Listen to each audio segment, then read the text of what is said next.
Aujourd'hui, dans Complément d'enquête, nous nous rendons dans une ville où le taux de criminalité a augmenté de 18% dans la ville de Sucé-sur-Erdre. Cette petite bourgade de 11 000 habitants subit depuis quelques années une vague de criminels, autrement dit des trafiquants de drogue, ce qui nuit à la vie de ces Sucéens et Sucéennes. Nous sommes partis à la rencontre d'un de ces trafiquants. Pour des raisons d'anonymat, il ne souhaite pas révéler sa véritable identité, alors nous l'appellerons Enzo. Enzo deal de la cocaïne, de l'ecstasy ou autres stupéfiants à ses clients se trouvant dans les quartiers violents de Sucé-sur-Erdre. Ah franchement c'est pas un métier assez violent. Être dealer, c'est pas un métier que tout le monde peut faire. Faut être discret, faut connaître des gens, avoir de bonnes relations avec ces gens. Et je connais des contacts à Nantes qui dealent aussi de la drogue. Et ça m'arrive de les contacter parfois pour des clients ici même à Sucé. Et vous du coup vous plantez de la drogue aussi? Ah ouais bien sûr, alors tout le monde des plantes. Alors là, on a de la salvia, là, une grosse drogue bien dure. Là on a du cannabis, bon là c'est de la drogue douce, tranquille. Et là ça c'est mon bébé ça, hein. Ça, c'est de la datura. Et vous avez peur que la police vienne chez vous? Ah la police, ah bah... J'ai toujours cette peur que la police vienne de ma planque. Mais bon, on s'en fout, non? Nous lui avons ensuite demandé de nous faire entrer dans sa planque.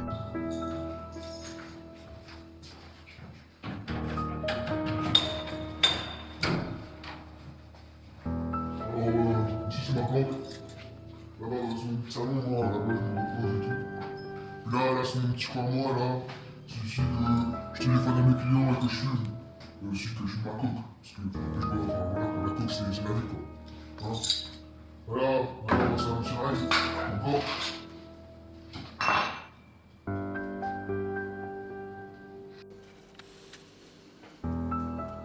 Cette activité de dealer, nous l'avons posée aux voisins. Une personne a bien voulu donner son ressenti sur Enzo. Alors que pensez-vous des activités de votre voisin? Alors moi, franchement, ça me pose pas trop de problème, hein, Rodolphe? Et puis, c'est un gars qui ne parle pas trop dans la résidence, quoi.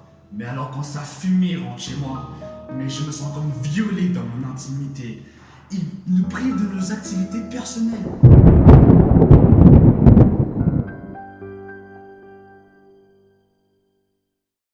Quelques jours plus tard, Enzo nous donne rendez-vous chez lui.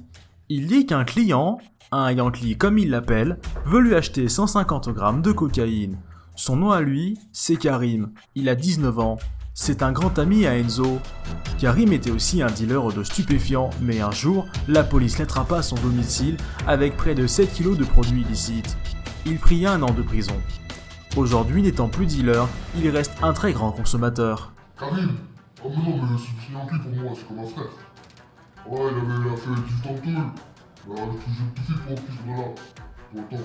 Du coup, bah, là, ce serait fait pour moi, mais voilà quoi. L'argent de la drogue, ça suffisait pas, du coup, avec plein d'autres frères, on a cotisé pour lui pour qu'il sorte de prison. Donc voilà quoi. Dans la journée, Karim appelle Enzo pour lui donner un point de rendez-vous.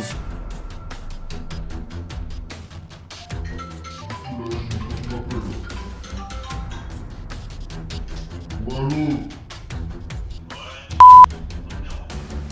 Ouais, je sais pas, tu veux faire ça où?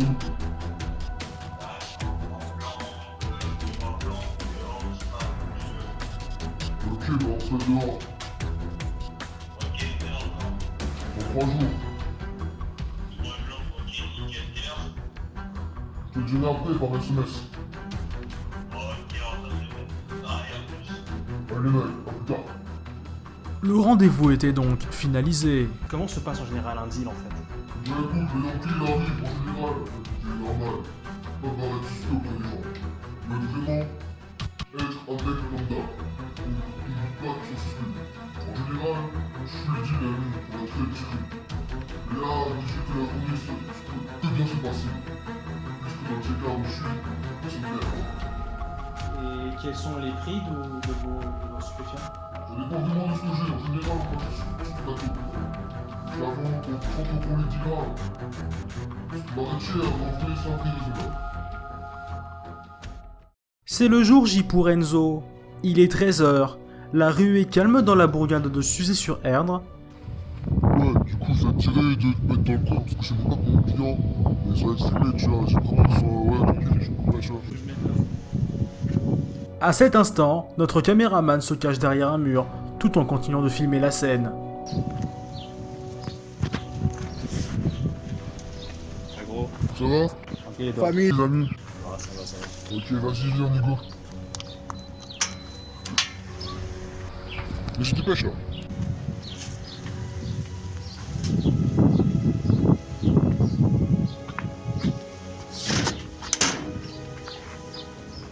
Alors, Ouais, du coup, t'as la carte. t'as le blé? 440. 450. Mec, tu déconnes là? Non, non, 450 c'est le blé. Mais tu m'as dit 20 € 10 grammes. Non, 30 € 10 grammes. À ce moment très précis, la tension monte d'un cran entre Karim et Enzo. 450 points barre. Mais mec, tu vas me faire chier pour 10 balles.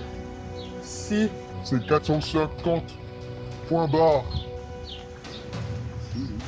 Soudainement, Jean, le voisin que nous avons vu quelques jours plus tôt, hurle par la terrasse de son appartement et se mit à interroger les deux individus. Non mais oh, vous avez pas honte de tirer comme ça? Hein? Bande de Kaira là! Vous cassez tout le bâtiment avec votre drogue là! J'ai déjà appelé les flics! Eh, alors soit vous vous cassez maintenant, ou soit vous vous cassez avec les flics! À ce moment précis, les deux dealers prirent peur que la situation allait prendre de l'ampleur, qu'ils décidaient de prendre la fuite. Nous retrouvons juste après Jean chez lui. Oh putain, mec, vas-y, on y va! Franchement, depuis que vous êtes venu ici, ça m'a permis de prendre mon courage à deux mains. Je suis fier de moi et de vous, merci, ainsi que Rodolphe. Et j'espère vraiment que la police feront de leur mieux pour les attraper. Il faut dire que ces derniers temps, ces derniers mois, ça fut très dur. Ils ramenaient plein de gens. L'immeuble pestait la cocaïne. Mais enfin, tout cela est enfin terminé. Enfin, je l'espère. C'est grâce à vous. Merci d'avoir coopéré.